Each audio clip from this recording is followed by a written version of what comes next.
y está preparado, la verdad. Perdón. Pues tengo un tumor. Sí. Dijo, pues aquí están los 23 tumores. Y fue así de shock. Hoy les traemos un recorrido por la fascinante y poco conocida vida de lujo de Memo del Bosque, una de las figuras más influyentes detrás de la televisión mexicana. ¿Sabías que tenía una espectacular mansión en Lomas de Chapultepec que era casi un secreto entre los círculos más exclusivos? ¿O que en su garaje guardaba una joya automovilística única en Latinoamérica que ni una oferta millonaria logró sacarle de las manos? Y eso no es todo. Un ambicioso proyecto en Valle de Bravo estaba en marcha con un propósito totalmente inesperado. Prepárate para descubrir los lujos, excentricidades y secretos mejor guardados de este gigante del entretenimiento. Pero antes, ya te la sabes, deja tu like, activa la campanita y suscríbete al canal si quieres seguir viendo contenido exclusivo como este. En el corazón de una de las zonas más exclusivas de la Ciudad de México, Lomas de Chapultepec, se alzaba imponente la mansión principal de Guillermo del Bosque. Una residencia de estilo contemporáneo valuada en alrededor de $4.5 millones. Esta casa no solo hablaba de éxito, sino de una visión de vida pensada al detalle por Memo y su esposa, la exconductora Vika Andrade. La propiedad, adquirida en 2015, fue completamente rediseñada bajo la supervisión de ambos. Con 2.800 metros cuadrados de terreno y una construcción de 950 metros cuadrados repartidos en 3 niveles, combinaba la sofisticación del diseño minimalista con tecnología domótica de punta. Desde que se cruzaba el umbral, el vestíbulo de entrada causaba impresión, una escalera flotante moderna, ventanales enormes que bañaban todo de luz natural, y un ambiente cuidadosamente curado que lograba ser elegante y cálido a la vez. Para quienes conocieron la intimidad de esa casa, era un reflejo perfecto de la esencia de la pareja, clase, funcionalidad y sobre todo, hogar. El primer nivel estaba dedicado casi por completo al área social, una planta abierta donde convivían salón principal, comedor y cocina gourmet, separados sutilmente por elementos arquitectónicos y no por muros. El salón, preparado para recibir cómodamente a más de 50 personas, contaba con un sistema de entretenimiento de última generación camuflado entre piezas de arte contemporáneo mexicano. Memo, gran apasionado del arte, había reunido una colección impresionante, apostando especialmente por artistas emergentes. Entre todas las obras, destacaba una escultura lumínica del artista Jorge Marín, creada especialmente para la casa. Una pieza que Memo consideraba un símbolo de su transformación personal y profesional. El comedor, con una mesa hecha a la medida en parota y cristal templado, estaba coronado por una lámpara majestuosa diseñada por un arquitecto mexicano de renombre, que utilizaba tecnología LED para cambiar de atmósfera según la ocasión. Y si pensabas que la cocina era solo un espacio funcional, piénsalo de nuevo. Lejos de ser territorio exclusivo del personal de servicio, se trataba de uno de los espacios más especiales para la familia. Equipado con electrodomésticos de gama alta como Sub-Zero y Wolf, tenía una isla central de mármol importado que servía tanto para cocinar como para compartir momentos. Según Vika Andrade, la cocina era el corazón de la casa. A pesar de su apretadísima agenda, Memo reservaba un día a la semana para cocinar él mismo para la familia. Era su manera de conectar, de crear recuerdos. Incluso llegó a tomar clases con chefs profesionales, no por presunción, sino por verdadero amor al arte de cocinar. Siempre decía que producir un programa y preparar una buena comida tenían más en común de lo que uno cree, ambas cosas requieren pasión, creatividad y dedicación. Lograr algo técnicamente impecable es solo el comienzo. Para Memo del Bosque, tanto en la televisión como en su vida personal, lo importante era ese toque único capaz de convertir una buena ejecución en una experiencia verdaderamente inolvidable. Así se sentía el segundo nivel de su casa, un refugio diseñado con intención y detalle para dar espacio a lo más íntimo de la vida familiar. La suite principal era más que una habitación, era un santuario cuidadosamente planeado por Memo y Vika. Con más de 150 metros cuadrados, este espacio ofrecía vistas impresionantes de la ciudad, un vestidor tan amplio como un pequeño departamento, un spa privado equipado con sauna, jacuzzi, área de masajes, y una acogedora sala de estar pensada para desconectar y transitar del ritmo frenético del día al descanso nocturno. Muy cerca, las habitaciones de sus hijos Luca, Luna y Coral reflejaban el mismo nivel de dedicación de última generación, control de iluminación, temperatura y entretenimiento. También incluían zonas sin pantallas, rincones para leer, crear arte o tocar instrumentos. respetando esa visión de equilibrio entre lo digital y lo analógico que Memo valoraba como clave en la crianza actual. En ese mismo piso se encontraba una habitación especial para Sean, el hijo mayor de Vika Andrade, fruto de una relación anterior. Para Memo, Sean siempre fue parte integral de la familia. La inclusión fue algo natural y genuino, nunca hubo distinción emocional, y eso se reflejaba en cada rincón del hogar. Pero si había un espacio que hablaba directamente del alma profesional de Memo, ese era su estudio personal. Ubicado en un anexo parcialmente independiente, gerencia con calidad de transmisión profesional le facilitaba supervisar grabaciones a distancia y una biblioteca digital organizada con su propio sistema personalizado. Le daba acceso instantáneo a material de archivo de toda su carrera. El estudio también incluía una sala de juntas con capacidad para 10 personas, perfecta para sesiones creativas con equipos reducidos, y un set de grabación completo, con fondo verde. Iluminación profesional y equipo de sonido, ideal para filmar pruebas de concepto, presentaciones o entrevistas que luego se integraban en otros proyectos. En el exterior, la propiedad era un equilibrio entre entretenimiento, privacidad y bienestar. El jardín, inspirado en principios zen y diseñado por uno de los paisajistas más reconocidos del país, ofrecía múltiples atmósferas, espacios de meditación donde Memo encontraba paz mental en medio del estrés profesional, y zonas de juego adaptadas a distintas edades, pensadas especialmente para sus hijos. La piscina, de diseño minimalista pero impactante, contaba con un borde infinito orientado hacia las mejores vistas de la ciudad. A su alrededor, un área de spa al aire libre y camastros perfectamente distribuidos para aprovechar el sol en distintos momentos del día. Una amplia terraza techada completaba el conjunto, equipada con sistema audiovisual completo, barra profesional y área de asador. Era el lugar ideal para recibir amigos y disfrutar en familia sin importar si el clima cooperaba o no, y aunque no era alguien que presumiera abiertamente de su colección de autos.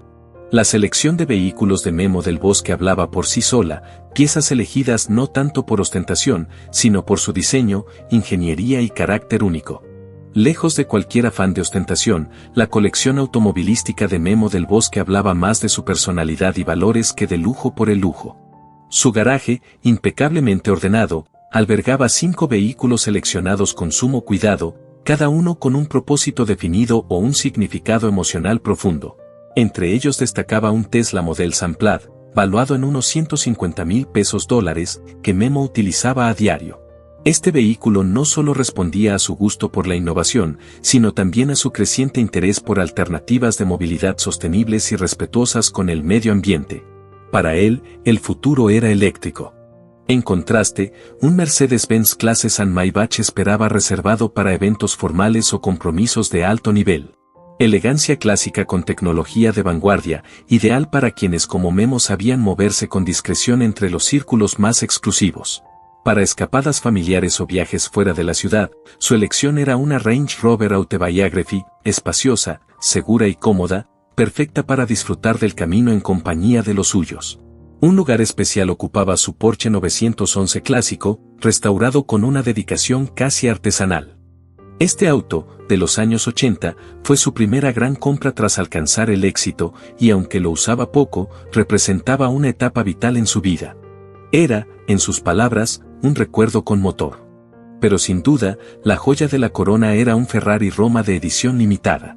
Más que un auto, lo consideraba una obra de arte en movimiento. Lo sacaba poco, casi nunca, pero lo cuidaba con la devoción que otros reservan para piezas de museo. Los autos eran de las pocas indulgencias personales de Memo, reveló un amigo cercano después de su fallecimiento. Nunca fue de esos coleccionistas que compran por mostrar. Cada vehículo tenía una historia, una razón de ser. Podía hablar horas sobre motores, materiales, diseño aerodinámico, pero siempre desde la pasión y el conocimiento, no desde la vanidad. Respecto a su patrimonio, las cifras exactas siguen siendo motivo de especulación, pero fuentes cercanas a su entorno financiero calculan que su fortuna rondaba los $35 millones al momento de su muerte. Una cifra impresionante, especialmente dentro del contexto de la industria televisiva latinoamericana. Este capital no solo provenía de su trabajo como productor y alto ejecutivo en importantes cadenas televisivas. Memo había sabido diversificar desde temprano, retenía derechos de autor sobre formatos originales que se adaptaron a otros países, contenido digital, anticipando la transformación del entretenimiento hacia plataformas y formatos nuevos. A esto se sumaba su participación en productoras independientes, muchas de las cuales él mismo había impulsado, y un portafolio inmobiliario en destinos estratégicos como Tulum, Puerto Vallarta y Los Cabos, pensado tanto como inversión como para el disfrute personal y familiar. Según comentaron sus asesores financieros, Memo no acumulaba por ambición, sino con la intención clara de brindar estabilidad transgeneracional a sus hijos. Su motivación era asegurar un futuro sólido para ellos, no agrandar su nombre en listas de millonarios. Un aspecto menos difundido, pero profundamente revelador de su sensibilidad cultural, era su colección de arte contemporáneo mexicano, valuada en cerca de $2.5 millones. A diferencia de muchos coleccionistas de su perfil, que dependen de asesores, Memo se involucraba personalmente. Tenía un ojo entrenado, un conocimiento sólido del medio artístico y una red construida a través de años de contacto directo con galeristas, curadores y, sobre todo, artistas. Su colección, repartida entre su casa principal, oficinas y propiedades vacacionales, tenía una clara línea curatorial, arte mexicano emergente y de media carrera, con enfoque en propuestas que exploraban la identidad nacional desde perspectivas frescas y provocadoras. Para Memo, coleccionar arte era un acto de compromiso cultural, explicó un galerista que trabajó de cerca con él. Apoyaba a creadores en momentos clave de su carrera, cuando aún no eran comercialmente seguros, pero sí prometedores. Varios de los artistas que hoy triunfan a nivel internacional recibieron su primer espaldarazo serio de él, no solo comprando obras, sino abriéndoles puertas, recomendándolos y, en ocasiones, produciendo espacios donde pudieran mostrar su trabajo. Pero Memo del Bosque no se limitaba a coleccionar obras o autos, también cultivaba conexiones. Usaba su influencia para abrir puertas a artistas emergentes, conectándolos con su amplia red en el mundo cultural y mediático. Gracias a él, muchos encontraron no solo apoyo económico, sino también visibilidad en momentos clave de sus carreras. En lugar de quedarse con el papel de mecenas silencioso, Memo era un verdadero catalizador de trayectorias. Sin embargo, por encima de todo lo material, lo que verdaderamente distinguía a Memo era su capacidad para preservar lo más valioso, el tiempo con su familia. A pesar de su posición en una industria que exige disponibilidad constante, donde el estrés y la velocidad son moneda corriente, él logró lo que muchos no pueden: construir un equilibrio real entre lo personal y lo profesional. Ese equilibrio se manifestaba en tradiciones familiares que defendía con firmeza. Vacaciones anuales sin dispositivos electrónicos, donde todos, incluso sus colaboradores más cercanos, sabían que no se le debía molestar. O los desayunos familiares 3 veces por semana, sin excusas, sin importar qué tan apretada estuviera la agenda. Mientras otros ejecutivos sacrificaban su vida personal en nombre del éxito, Memo logró algo excepcional: ser uno de los productores más prolíficos del medio. Sin dejar de estar verdaderamente presente en la vida de sus hijos, comentó un colaborador cercano. Establecer límites sanos en una industria hiperconectada y absorbente fue, según muchos, uno de los secretos de su éxito duradero, y también de la calidez humana que tanto lo caracterizaba, incluso en los momentos más tensos. Yo veo. No vengo hablando por la empresa, vengo hablando por nosotros, y ya veo qué hace. Es que ya te digo, mira, pero los artistas nunca nos quieren pagar. No es justo que cuando vayamos, que cuando vamos a Argentina. Uno de sus proyectos más personales, y quizá el más representativo de su visión integral, fue el que lamentablemente no pudo completar: un centro de retiros creativos en las montañas de Valle de Bravo, a solo 2 horas de la Ciudad de México. La idea, que comenzó a tomar forma meses antes de su diagnóstico, era ambiciosa: transformar una extensión de casi 10 hectáreas en un espacio de descanso y creación para guionistas, directores y productores. Un lugar donde la creatividad pudiera florecer en contacto con la naturaleza y sin las distracciones del mundo exterior. El proyecto contemplaba cabañas privadas para alojar a hasta 15 profesionales, áreas comunes para colaboración, estudios equipados con la más avanzada tecnología audiovisual, y espacios dedicados al bienestar físico y emocional, zonas de meditación, ejercicio, caminatas y conexión con el entorno. Ese lugar era la síntesis de todo lo que Memo creía sobre la creación: que las mejores ideas nacen cuando mente y cuerpo están en equilibrio, reveló su esposa Vika Andrade. Era una visión que había aplicado durante años en sus propios equipos de trabajo y ahora buscaba dejarla como legado físico y duradero. Aunque Memo no vivió para ver su sueño concretado, su familia ha expresado públicamente el deseo de terminar el proyecto como homenaje, respetando la esencia original, pero agregando algo más. Un programa de becas para jóvenes talentos de comunidades con acceso limitado a la industria del entretenimiento. La noticia que cambiaría para siempre el rumbo de su vida llegó como un golpe sin aviso.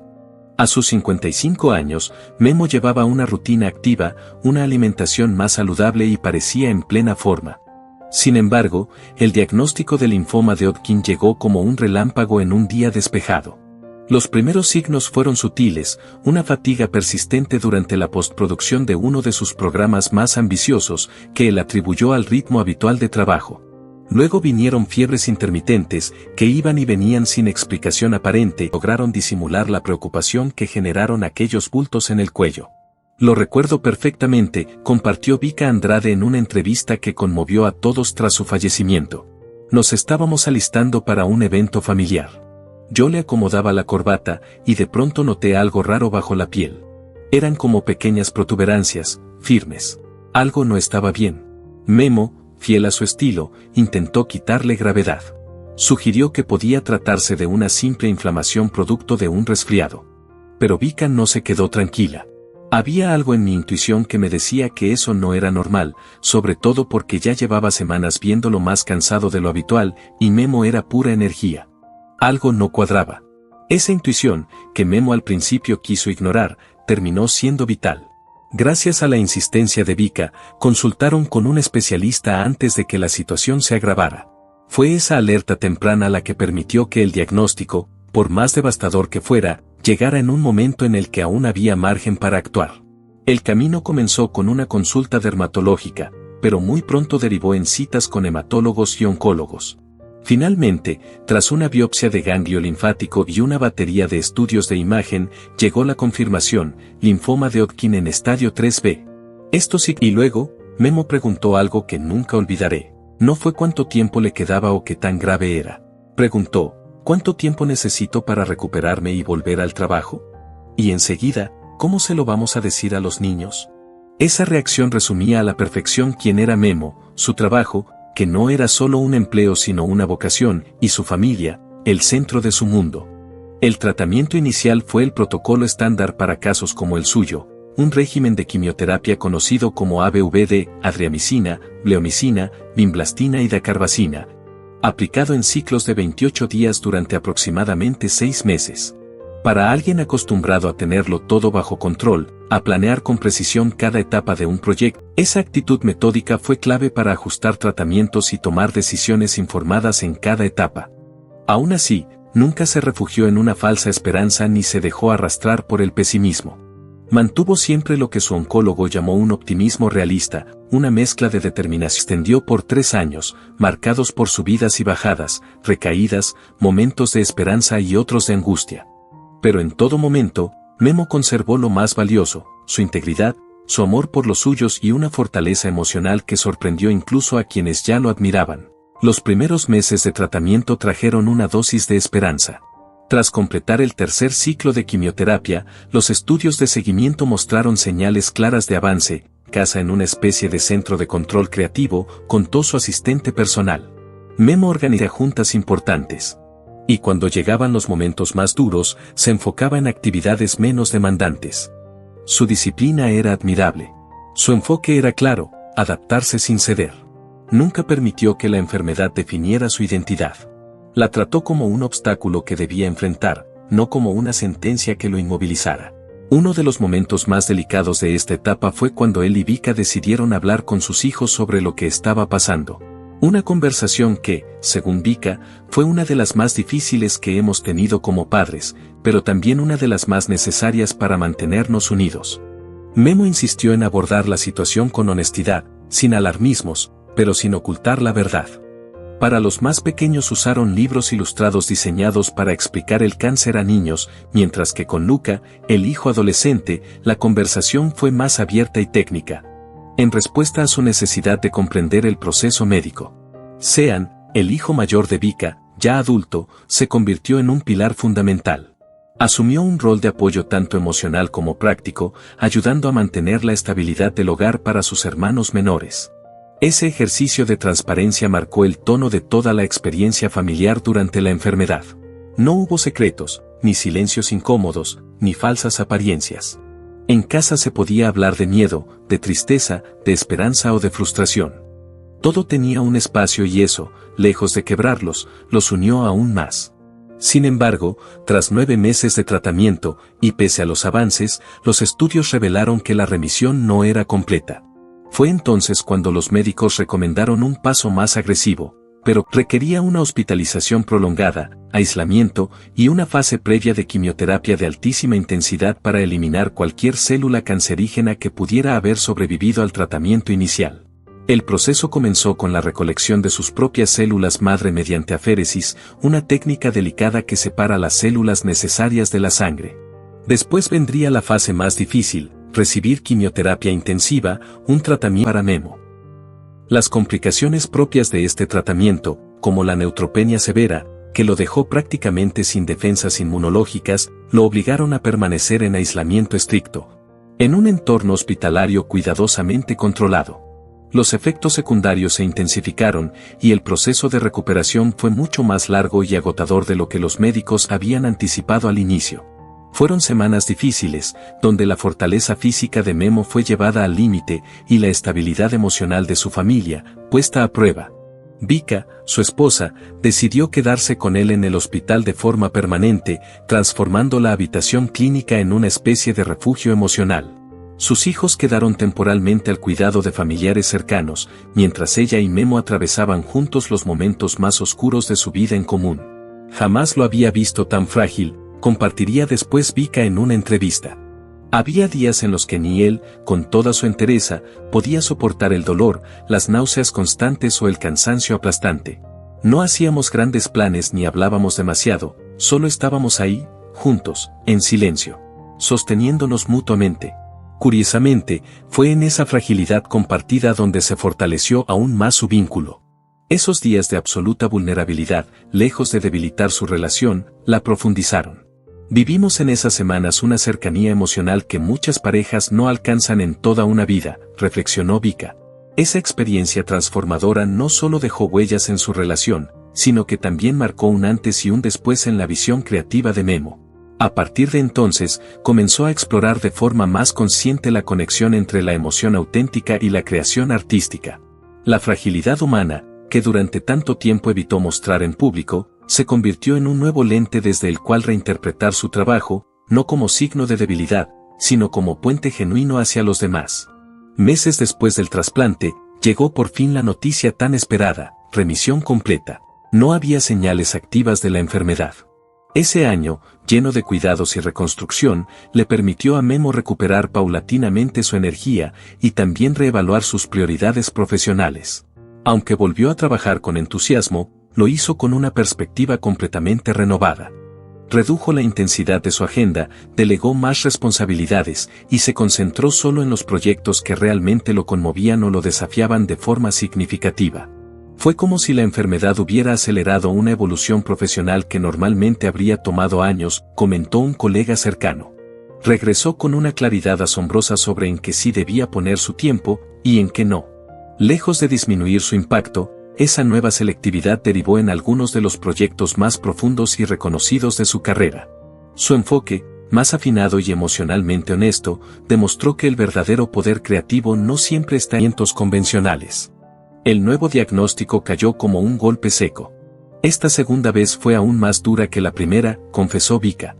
Cuando todo empezó, no sabíamos a lo que nos enfrentábamos. Había cierta protección en esa ignorancia.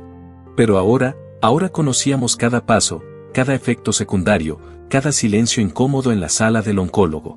Aún así, también sabían algo más, que tenían la capacidad para atravesarlo. Ya no eran los mismos. La primera batalla les había enseñado a ser más fuertes, más realistas, pero también más unidos. Con la guía de un equipo médico ampliado, que incluyó consultas remotas con especialistas internacionales, Memo inició una nueva estrategia terapéutica basada en los últimos avances en inmunoterapia. El tratamiento incluía anticuerpos monoclonales como brentuximab vedotin, junto con inhibidores de puntos de control inmunológico como pembrolizumab, un enfoque que representaba la frontera más avanzada en inmunooncología. El nuevo tratamiento estaba diseñado para activar el sistema inmunológico del propio Memo, enseñándolo a reconocer y atacar las células cancerígenas. Aunque este enfoque resultaba menos agresivo que la quimioterapia tradicional en cuanto a efectos secundarios inmediatos, implicaba un compromiso de largo aliento. Sesiones quincenales indefinidas que redefinieron lo que sería, desde entonces, su normalidad. Este nuevo esquema requirió importantes ajustes, tanto a nivel profesional como familiar. La rutina diaria fue reorganizada cuidadosamente para integrar los tratamientos, los descansos necesarios y las prioridades personales que, tras años de entrega al trabajo, Memo ya no estaba dispuesto a posponer. Durante cerca de un año, esta inmunoterapia logró estabilizar la enfermedad. Aunque no hubo una remisión total, los estudios mostraban que el cáncer no avanzaba. Los médicos hablaban de una estabilidad controlada, una pausa precaria pero valiosa. En ese periodo, Memo encontró un ritmo funcional que le permitió retomar de manera selectiva algunos proyectos creativos, pero sobre todo, disfrutar de tiempo con su familia como nunca antes. Priorizar experiencias significativas se convirtió en su mantra, y bajo esa premisa, organizó un viaje que quedaría marcado en la memoria de todos. Durante 3 semanas, recorrieron juntos varios destinos que Memo siempre había soñado compartir con sus hijos. Fue un viaje cuidadosamente planeado, cada lugar, cada parada, cada experiencia estaba pensada para conectar con los intereses personales de cada uno de ellos. Fue como un regalo silencioso que Memo nos dejó, recordaría Vika. Nunca lo dijo con palabras, pero creo que sabía que estaba construyendo recuerdos que durarían más allá de cualquier diagnóstico. Ese viaje fue, sin duda, uno de los momentos más luminosos de todo el proceso. Un paréntesis de alegría, una pausa entre las tormentas, donde la enfermedad parecía haberse detenido también para darles un respiro. Fue, como Vika lo describió después, una de las etapas más felices, más plenas y más conscientes que vivimos como familia. Pero la calma no duró. Aproximadamente 4 meses antes de su fallecimiento, los estudios de rutina mostraron señales inequívocas de progresión.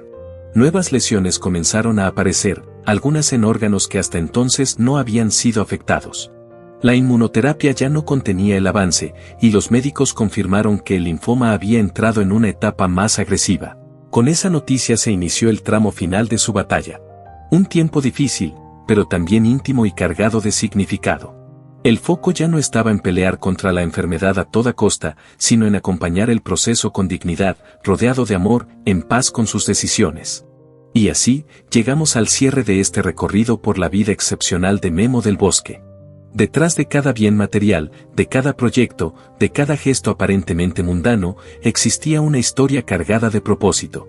Una colección de arte no como inversión, sino como manifiesto cultural, una mansión diseñada no solo para el lujo, sino como refugio para su familia, un garaje lleno de vehículos con significado emocional, no de ostentación. Gracias por acompañarme en este viaje a través de su historia. Si les sorprendió descubrir el lado más íntimo y humano de Memo, o si les conmovió alguna parte de este relato, me encantará leer sus comentarios. Siempre intento responderles a todos. Y si quieren seguir explorando los secretos y las historias menos conocidas de las celebridades mexicanas, no olviden dejar su like, compartir este video y suscribirse al canal.